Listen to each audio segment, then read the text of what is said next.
বাংলাদেশের রাজনীতিতে হস্তক্ষেপ করে সরাসরি ইন্ডিয়ার তত্ত্বাবধানে আওয়ামী লীগ বাংলাদেশে ফ্যাসিবাদ প্রতিষ্ঠা করছে।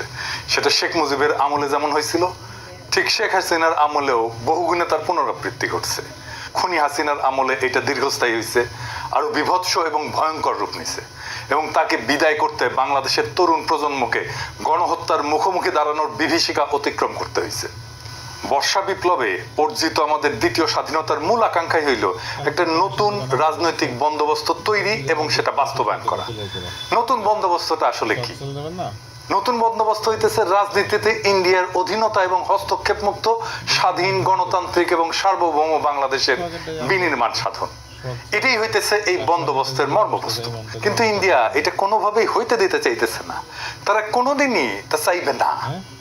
বাংলাদেশে ইন্ডিয়ার বান্দা এবং স্থায়ী এজেন্ট আওয়ামী লীগ এখন পালায় বেড়াচ্ছে। তাই ইন্ডিয়া তার এজেন্ডা বাস্তবায়নের জন্য বেছে নিছে জেনারেল ওয়াকার এবং তার সহযোগী একদল দুর্বৃত্ত জেনারেলকে, যাদের অনেকেই বিগত 15 বছর হাসিনার ফ্যাসিবাদী শাসন বহাল রাখতে আগ্রাসী এবং খুবই নিষ্ঠুর ভূমিকা পালন করছে। এদের অনেকেই জুলাই আগস্টে ছাত্র জনতার অভ্যুত্থান স্তব্ধ করে দিতে হাসিনার হইয়া গুম, খুন এবং জনগণের উপরে নিপীড়নের নেতৃত্ব দিছে। নতুন রাজনৈতিক বন্দোবস্ত হচ্ছে ফ্যাসিবাদ উত্তর বাংলাদেশ গঠনে জাতীয় ঐক্য সৃষ্টি করা। বাংলাদেশে ফ্যাসিবাদ মোকাবেলার মূল বৈশিষ্ট্য হচ্ছে ইন্ডিয়ান আধিপত্য এবং হস্তক্ষেপের বিরুদ্ধে ইস্পাত কঠিন প্রতিরোধ গড়ে তোলা। বাংলাদেশে ইন্ডিয়ার হস্তক্ষেপ রুখে দিতে না পারলে আওয়ামী লীগের শূন্যস্থান পূরণ করবে অন্য কোনো নতুন এজেন্ট। আমাদের স্বাধীনতা বিসর্জন দিয়ে তারাও প্রভুদের স্বার্থ রক্ষা করবে। রাজনীতিতে আওয়ামী লীগের পুনর্বাসন মানেই হইতেছে চোরা পথে তার ঢুকে পড়ার একটা সুযোগ বা উপায় মাত্র। এর মূল লক্ষ্য 2024 সালে আমরা রক্ত দিয়ে যে স্বাধীনতা পুনরুদ্ধার করছি, আমাদের সেই স্বাধীনতা আবারও হরণ করা। বাংলাদেশের রাজনীতিতে ইন্ডিয়ার বশ্যতা এবং স্বার্থ রক্ষায় অনুগত পুরনো রাজনৈতিক আতাত এবং শক্তির অবস্থান বজায় রাখা, এটাই হচ্ছে গণ অভ্যুত্থানের চেতনার সাথে সবচেয়ে বড় বিশ্বাসঘাতকতা। কে রাজনীতি করবে, কে নির্বাচন করবে, বাংলাদেশের ভবিষ্যৎ রাজনৈতিক সমীকরণ কেমন হবে, তার নির্ধারণের দায়িত্ব এবং কর্তব্য জেনারেল ওয়াকারের না। সেটি ঠিক করবে বাংলাদেশের জনগণ। তাহলে সেনা প্রধান হয়েও কেন রাজনীতি নিয়ন্ত্রণের চেষ্টা করতেছেন তিনি? প্রকাশ্যেই ওয়াকার একটা ঘৃণিত রাজনীতির পক্ষ নিচ্ছে। খুনি এবং গণহত্যাকারী আওয়ামী লীগের পক্ষে ওকালতি করতেছেন। তাদেরকে রাজনীতিতে পুনর্বাসনের জন্য বিভিন্ন রাজনৈতিক দল এবং ব্যক্তির উপরে চাপ প্রয়োগ করতেছেন। প্রকাশ্যে বাংলাদেশের মানুষকে হুমকি দিচ্ছেন। তার এই উদ্ধত আচরণের উৎস কোথায়? তা যে দিল্লির ইচ্ছা বাস্তবায়নের জন্য ঘটতেছে সেটা দিবালোকের মতো স্পষ্ট হয়ে ফুটে উঠছে। জেনারেল ওয়াকার কতটা বেপরোয়া তার একটা বড় উদাহরণ হচ্ছে আয়না ঘরের প্রমাণ নষ্ট করে তিনি ক্ষান্ত হচ্ছেন না। গুমের ঘটনা অনুসন্ধান, সত্য উদ্ঘাটন এবং জবাবদিহিতা নিশ্চিত করার জন্য সরকার গঠিত গুম কমিশনের কাজে বারংবার বাধা দিচ্ছেন। এই গুম খুনের সাথে জড়িত জেনারেলদেরকে বেনামি ভুয়া পাসপোর্ট বানায় দিয়া তাদেরকে দেশ ছেড়ে যেতে সাহায্য করছেন। গুম খুনের সাথে জড়িত অপরাধীদেরকে আশ্রয় দিয়ে তিনি কিভাবে বাংলাদেশের সেনাবাহিনীর মর্যাদা এবং পেশাদারিত্ব রক্ষা করছেন, তার এই দ্বিচারিতা, ভনিতা এবং জনগণের সাথে প্রতারণার বিরুদ্ধে আমাদের সজাগ দৃষ্টি রাখতে হবে। গণতন্ত্র প্রতিষ্ঠা এবং আইনের শাসন কায়েমের জন্য এখন যে সংগ্রাম আমরা করতেছি তার প্রতিপক্ষ হচ্ছে জেনারেল ওয়াকার সহ তার দুষ্কর্মের সাঙ্গপাঙ্গ অল্প কিছু শীর্ষ সেনা অফিসার। আমরা বিশ্বাস করি তরুণ আর্মি অফিসার এবং সৈনিকেরা এই সকল ইন্ডিয়ান সর্দের বিষয়ে সচেতন আছেন এবং চিহ্নিত অসৎ জেনারেলদের এমন দেশদ্রোহী গ্রুপের দূরভাষীদের বিরুদ্ধে তারা রুখে দাঁড়াবেন ইনশাল্লাহ। গুম কমিশন বন্ধে জেনারেল ওয়াকার কি কি অপচেষ্টা করছেন আসেন সেটা দেখি। জেনারেল ওয়াকার চায়নি গুম কমিশন তার কার্যক্রম অব্যাহত রাখুক। সে কমিশনের গঠন এবং মেয়াদ বৃদ্ধিতে বারে বারে বাধা দিছে। এখন চাইতেছে আগামী জুন মাসের পরে আর কোনোভাবে যেন এই কমিশন কার্যক্রম চালায় যেতে না পারে।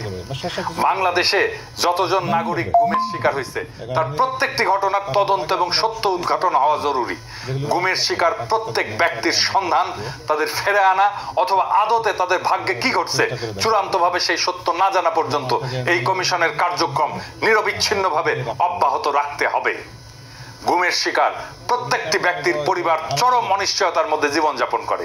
তাদের প্রিয়জনদের ভাগ্যে কি ঘটছে যতক্ষণ পর্যন্ত সেটা না জানা যায় ততক্ষণ পর্যন্ত সেই পরিবারগুলো তাদের সম্পদ বন্টন এবং হস্তান্তর, ব্যাংক এবং আর্থিক লেনদেনের কোনো কার্যক্রম সম্পন্ন করতে পারে না।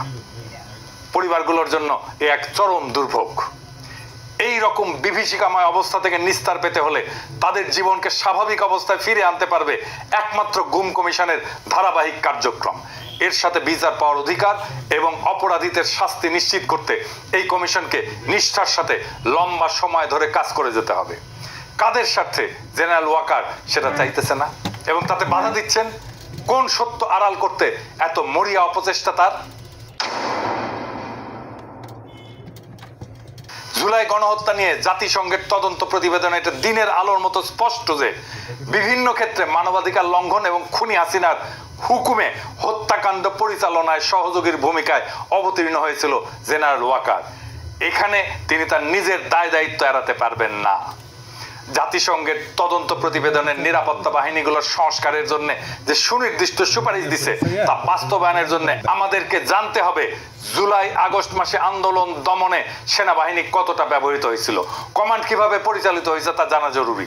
শীর্ষ কমান্ড থেকে কি কি নির্দেশ দেওয়া হয়েছিল, নির্দেশ কিভাবে পালিত হয়েছে, কোথায় কেন কত গুলি ছোড়া হয়েছে, তাতে কতজন হতাহত হয়েছে, কে কোথায় অতিরিক্ত বল প্রয়োগ করে নিজের দেশের নাগরিকদের বুকে গুলি চালাইছে, এর সকল কিছু পুঙ্খানুপুঙ্খভাবে জানা দরকার। সেনাবাহিনীর মধ্যে শৃঙ্খলা, পেশাদারিত্ব, জবাবদিহিতা ফিরায় আনতে হলে আমাদেরকে অবশ্যই সত্য জানতে হবে। রুলস অফ কন্ডাক্ট কিভাবে পরিচালিত হয়েছে তা সাব্যস্ত করার জন্য একটা জাতীয় তদন্ত কমিশন গঠন করতে হবে। তাহলে জেনারেল ওয়াকার এবং তার চারপাশের ভিড় করা সকল দুর্বৃত্ত চিহ্নিত হবে। এভাবেই কেবল ফ্যাসিস্ট হাসিনার সহযোগী খুনি অফিসারদের সমস্ত আস্ফালন বন্ধ করা যাবে। এবার আসেন আলাপ করি সেনাপ্রধানের সুশীল আওয়ামী লীগ গঠনের স্বপ্ন নিয়ে। আইএসপিআর এর সূত্র উল্লেখ করে নেত্র নিউজ দাবি করছে সেনাপ্রধান জেনারেল ওয়াকার হাসনাত সার্জিসদের বলছেন আওয়ামী লীগের যে সমস্ত নেতারা ফৌজদারি মামলায় জড়িত না এবং যাদের ক্লিন ইমেজ আছে তাদের সমন্বয়ে গঠিত নতুন আওয়ামী লীগ আসন্ন জাতীয় সংসদ নির্বাচনে অংশ নিলে সেটা প্রতিদ্বন্দ্বিতামূলক, ফলপ্রসূ এবং আন্তর্জাতিক মহলে গ্রহণযোগ্য হবে। শত্রু দেশের স্বার্থের পক্ষ অবলম্বনকারী চিহ্নিত, বিতর্কিত এবং নিন্দিত এই জেনারেল 2014, 2018, 2024 সংসদ নির্বাচনের ঘৃণিত ভোটচোর, ডাকাত এবং জালিয়াত সাবের হোসেন চৌধুরী এবং শিরিন শারমিনকে পরিচালিত বা মার্জিত আওয়ামী লীগ নেতা বলে মনে করেন। নাগরিকদের সাংবিধানিক অধিকার অর্থাৎ ভোট দেওয়ার স্বাধীনতা যেই লোকগুলো হরণ করে ভুয়া এমপি হয়েছিল তাদের নাম প্রস্তাব করা হচ্ছে। এই অপরাধীদের যখন বিচারের মুখোমুখি দাঁড় করানোর জন্য জেলে পুরে রাখার কথা তখন তারা মুক্ত বাতাসে ঘুরে বেড়াচ্ছে এবং দেশ বিরোধী নানান অশুভ তৎপরতা চালাচ্ছে। আর জেনারেল ওয়াকার এই সমস্ত পচা মালদের নিয়ে নতুন করে আওয়ামী লীগ সাজানোর প্রস্তাব নিয়ে সেনা সদর এবং সেনা ভবনে বসে গণ অভ্যুত্থানে অংশগ্রহণকারী বিভিন্ন রাজনৈতিক দল, গ্রুপ, ব্যক্তির সাথে প্রতিনিয়ত আলোচনা করে ব্যস্ত দিন কাটাচ্ছেন। কোথাও ধমক, কাউকে চাপাচাপি, কখনো উপহার, উপঢৌকন বা ঘুষ বিলাচ্ছেন। তার নিয়ন্ত্রণে যে বেহিসাবি টাকার অগণিত বস্তা রয়েছে তা প্রকাশ্যে শোনা গেছে শহীদ গোলাম আজমের গুম হওয়া অভাগা পুত্র ব্রিগেডিয়ার আমান আজমির মুখে। জেনারেল ওয়াকার তাকে কোটি কোটি টাকা খরচ করে বাড়ি বানায় দেওয়ার প্রস্তাব দিয়েছিলেন, যা তিনি ঘৃণা ভরে প্রত্যাখ্যান করে বলছিলেন, আমি আমার প্রতি যে অবিচার হয়েছে তার জন্য ন্যায় বিচার চাই, অর্থ করি, টাকা পয়সা, ধন দৌলত না। যেই বিএনপি নেতা অবসরপ্রাপ্ত মেজর জেনারেলকে তিনি 5ই আগস্ট সকালে সেনা ভবনে ডেকে নিয়ে গেছিলেন, পরবর্তীতে তাকে উপঢৌকনের কথা বলছেন।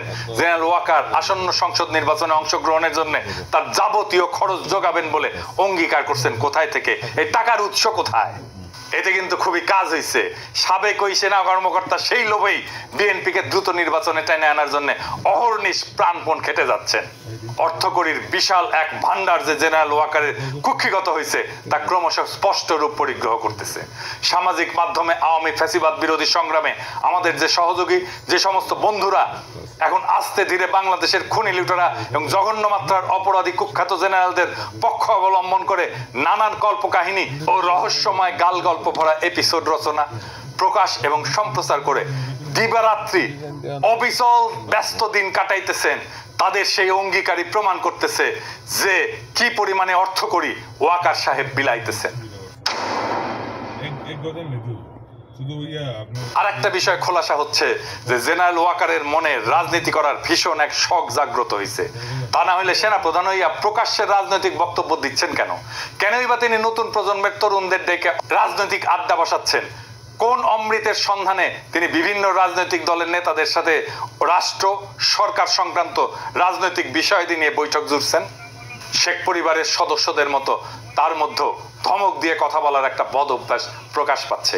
আমি আপনাদের সতর্ক করে দিচ্ছি, পরে বলবেন যে আমি সতর্ক করিনি। আমি আপনাদের সতর্ক করে দিচ্ছি, আপনারা যদি নিজেদের মধ্যে ভেদাভেদ ভুলে একসাথে কাজ না করতে পারেন, নিজেরা যদি কাদা ছোড়াছুড়ি করেন, মারামারি কাটাকাটি করেন, এই দেশ এবং জাতির স্বাধীনতা সার্বভৌমত্ব বিপন্ন হবে।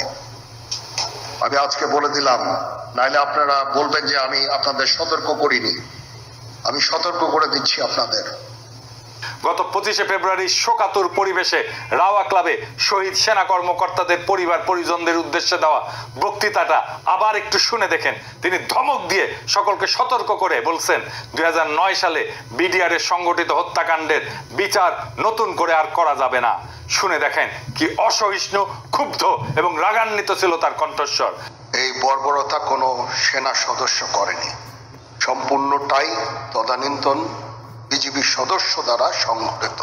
Full stop. এখানে কোনো ইফ এবং বাট নাই। কারণ তিনি ওই ধ্বংসযজ্ঞের সময় অকুস্থলে উপস্থিত ছিলেন এবং নীরব ভূমিকা পালন করছেন। নীরবতা যে সম্মতির লক্ষণ তা কি বাংলাদেশের জনগণকে নতুন করে শেখাতে হবে? আর এই তো সেদিন 11ই মার্চ হাসনাত সার্জিসদের মতো তরুণ প্রজন্মের নেতাদেরকে তিনি ধমক দিয়ে বলছেন, you people know nothing, you lack wisdom and experience. We are in the service for at least 40 years, more than your age. Moreover, there will be no inclusive elections without Awami League. যেহেতু ইংরেজিতে কইছে তাইলে তো সত্যিই কইছে, তাই না? কিন্তু ওটার অর্থ হইলো তোমরা কিছুই জানো না, তোমরা দেখো, তোমাদের জ্ঞান অভিজ্ঞতার অভাব আছে। আমি 40 বছর ধরে সেনাবাহিনীতে চাকরি করি, এর দৈর্ঘ্য তোমার বয়সের চাইতে বেশি। উপরন্তু আওয়ামী লীগ ছাড়া কোনো অন্তর্ভুক্তিমূলক নির্বাচন হবে না। এখন আমাদেরকে একটা সমস্যা এবং পাশাপাশি দৃশ্যমান আর একটা সম্ভাবনা একসাথে জোড়া দিতে হবে। সমস্যা হচ্ছে পরিশীলিত, মার্জিত বা সুশীল আওয়ামী মাল খুঁজে বের করা খুবই দুরূহ। অন্যদিকে জেনারেল ওয়াকরুজ্জামান যেহেতু সেনা অফিসারদের জন্য প্রযোজ্য চাকরি বিধি লঙ্ঘন করে রাজনীতির ব্যাপারে উৎসাহ দেখাচ্ছে, সেহেতু উদ্ভূত পরিস্থিতিতে প্রধান উপদেষ্টা ডক্টর মোহাম্মদ ইউনূসের উচিত বেয়াড়া হয়ে ওঠা এই লোককে সেনা প্রধানের পদ থেকে চাকরিচ্যুত করে পরিশীলিত আওয়ামী লীগ গড়ে তোলার লক্ষ্যে ছাইড়া দেওয়া।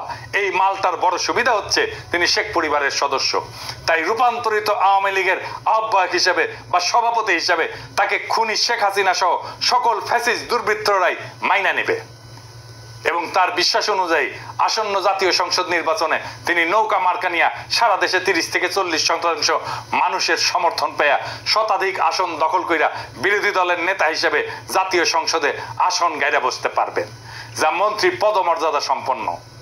এর অবস্থান সেনা প্রধানের চাইতে অনেক উপরে। এটা তার রাজনীতি করার খায়েশও মিটবে, আওয়ামী লীগকে পুনর্বাসন করার খায়েশও মিটবে ইনশাল্লাহ। আসেন আমরা ওয়াকার সাহেবকে সেই পথেই ধাবিত করি। আপনার জন্য ওয়াকার সাহেব আগাম শুভকামনা রইল। রাজপথে আপনার সাথে মোকাবেলা হবে তখন। ইনকিলাব জিন্দাবাদ।